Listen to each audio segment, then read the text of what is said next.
তো নমস্কার, good morning. আমার প্রথম ব্লগে আপনাদের সবাইকে স্বাগতম। কে থেকে আমাদের ভিডিও রোজ আসতে থাকবে, আপনারা দেখতে থাকবেন। একদম ভালো ভালো ভিডিও দিব আমরা। একটা মাছ আনিছে, আর মাছটা একটু কাটাকাটি দেওয়া দিয়ে করতে হবে। আর ওই কুটিকে দেখা কি করছে, আগে দিয়ে গেলে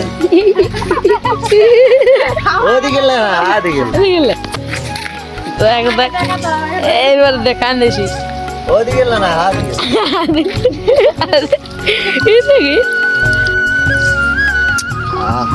কি লাগবে এটা।